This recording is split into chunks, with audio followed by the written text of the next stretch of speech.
to allow for a mixed-use subdivision with single-family, multifamily dwellings, and many storage warehouses.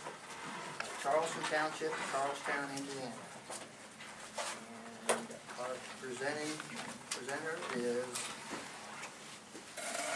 Frank Pfeiffer with the firm of Applegate, Pfeiffer, Pulliam, 428 Meigs Avenue. Here on behalf of Greenleaf. Just 1 second. Get organized. You want to wait till he's organized and start the clock? Okay. Mr. Chairman, while Mr. Pfeiffer is getting ready, I would like to point out to the audience and to the other board members that Planning and Zoning Board is a recommending body. That's right. We are not the final decision in any of this. That's before the county commissioners. So before anybody loses their mind in here tonight on anything that's voted on, talked about, or said, we are only a recommending body for this development or for any other development that's presented in front of this board. And I have 4 extra of these, Mr. Chairman, if anyone in the audience would like that. You can lay them up there on the table. Somebody wants to go ahead and pick one up right now. You may. There's one right behind you. Greg, you're welcome to stand, but you're also welcome to sit if you prefer. I think I prefer to stand if you don't mind. On this one, it's get through what I've got. And I would request, if possible, if you could give me like a 5-minute notice that our time's up together in 5 minutes, that'd be great. Yeah, for the record, Greg Pfeiffer, on behalf of Greenleaf Properties LLC. Tonight, we're seeking a favorable recommendation for the establishment of planning and development district on 68.33 acres located at the intersection of County Road 403 and Salem Noble Road. And it's being sought to permit mixed land uses consisting of single-family, multifamily residential, and light commercial. Each of those uses will be subject to the general development standards of applicable districts that are already in your zoning ordinance. So the plan does not have to create anything that otherwise would be a variance. Let me introduce the team that's with me tonight. Greenleaf has 3 members, Dan Christiani and Fred Banks, who are here. Vic Unruh, the 3rd member, is out of town on business and could not attend. Jim Marcus is here, who will be the contractor for the multifamily and the commercial buildings within the project. And Jason Copperweight is the design engineer from Primavera and Associates. All of us would be glad to answer your questions after presentations are made. In order to respond to what I think is some misinformation that's out there, I'd like to make a couple of introductory remarks. On October 23rd, Greenleaf, the members and its consultants, attended a meeting that was hosted by the Hawthorn Glen HOA, and it was also attended by residents of Whispering Oaks 1 and 2, Skyline Acres, and Stone Creek. The Hawthorn Glen HOA thereafter hosted a second meeting at which we were asked not to attend and advised that we would be asked to attend another meeting before we here tonight. Unfortunately, that has not happened. So we would have liked to have had that additional discussion. Today I viewed a video that was uploaded to YouTube of that second HOA meeting and can only comment that I believe factually incorrect comments were made that I hope we can rebut here tonight.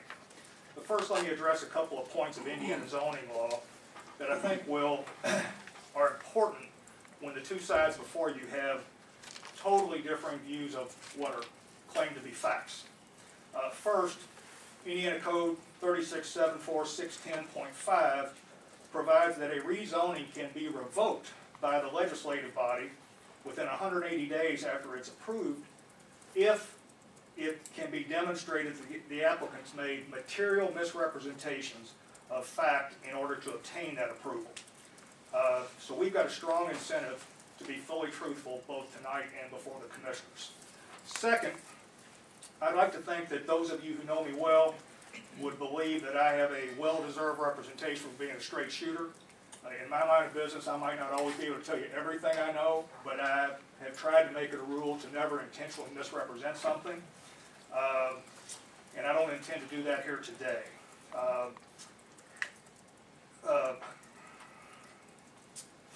If everything that's represented here tonight by the team, unless it's corrected, if I misstate something, and certainly I would want my client to correct it here rather than later, but everything that's here is subject to what's called a written commitment under 1015 of the zoning statutes.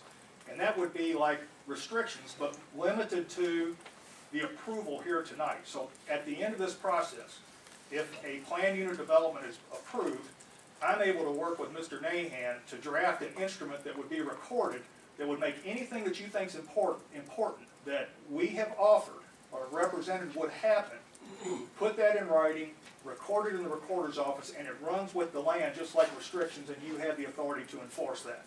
So we're more than happy to do that. Plan unit developments are established as separate and distinct zoning districts in accordance with the 1500 series of the Indiana zoning statutes.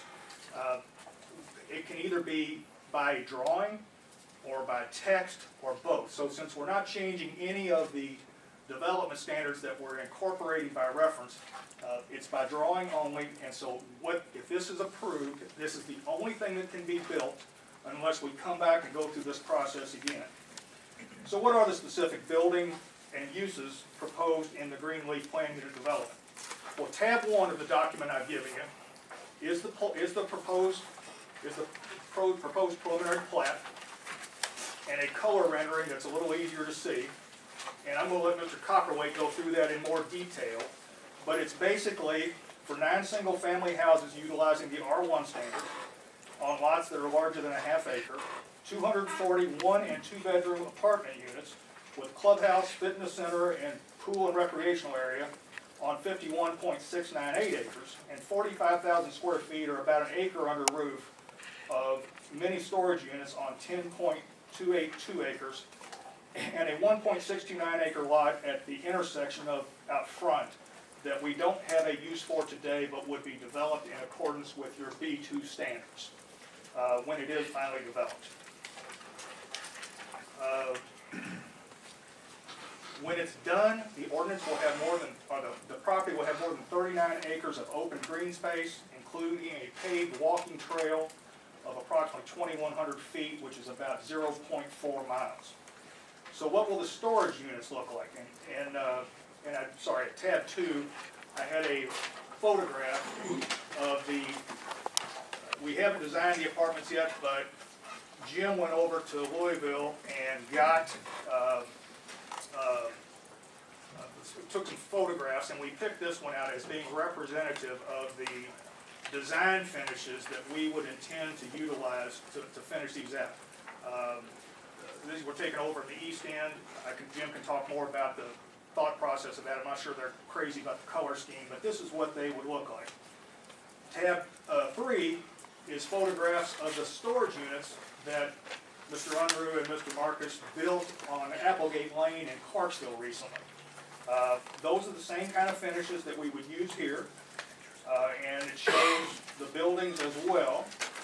And then also at tab 3, we know that building both the apartments and both the storage units along Salem Noble Road will change the streetscape. So we have committed to a heavily buffered landscape area, and I went and took photographs of existing landscaping at Stone Creek Village on Jeff Charleston Pike. It's been there for a little while, but it screens fourplexes that had, instead of front yards facing Jeff Charleston Pike, had side yards facing, so they're very narrow setback, and this buffering became important. And so you have a photograph going towards the east, a photograph going towards the west, and then more of a head-on showing more of the detail. As I stated, the establishment of PUD is a new zoning district, so it's therefore a rezoning of land. Tab 4 is the statute, section 603, that tells you the 5 factors that you're to consider in a rezoning. And they are the comprehensive plan, the current conditions, and the character of current structures and uses in the area, the most desirable use for the land in which each district is adapted, conservation of property values in the area, and responsible development and growth. I'm going to speak for a few more minutes, trying to give you some information I think is responsive to those factors, and I'm going to turn it over to Mr. Copperwaite to tell you the specific details about the development. Tab 5 contains pages 57 through 63 of your comprehensive plan. They include the county's policies, objectives, goals, and guidelines for future development. I've marked the 8 objectives and 6 guidelines that we believe are applicable to this plan with a star. I'm not going to read them all in detail, but I'll point out a couple. Goal 5, Objective 5.4 on page 60, encourages, quote, new developments to include adequate recreational spaces for the residents of the community, end quote. Residential guideline R13 in section C1A on page 62 encourages, quote, residential developments for the aging population that mix housing types from apartments to assisted living quarters to nursing homes. As to the current conditions of structures and uses in the area, we primarily looked right across the street at Hawthorn Glen being the immediate neighbor. Its approved primary plat is contained at tab 6. And if you look at that, it calls for a mix of what we think is exactly what is proposed here tonight. Single family, townhomes, multifamily, and commercial uses. The only thing we're not doing is the townhomes. Lot C is not developed or permits. Lot C is immediately across the street from where we have proposed to build apartments, and it permits by right the construction of 104 apartment units on 10 acres, or 10 an acre. The Hawthorn Glen restrictions establish a minimum size of 500 square feet for a one-bedroom unit, 600 for 600 for a two-bedroom unit, and 700 for a three-bedroom unit. I have these restrictions to place in the record, and I'm going to exceed my time, and it's more important that Jason speaks about the details, so I'm going to turn that over to him, but if there's questions afterwards, I'll be glad to work the rest of my remarks into the record.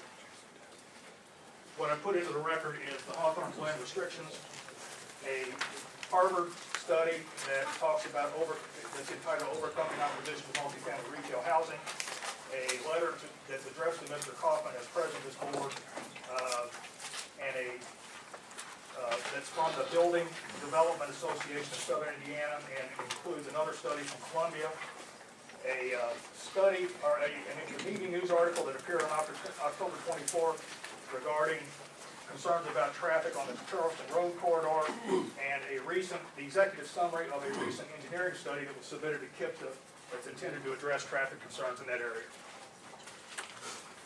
Good evening, Jason Copperwaite, Paul from Missouri Associates, 301 East Chestnut Street. I'm going to be talking really fast since we only have just a few minutes left, so I apologize for that. First slide, please.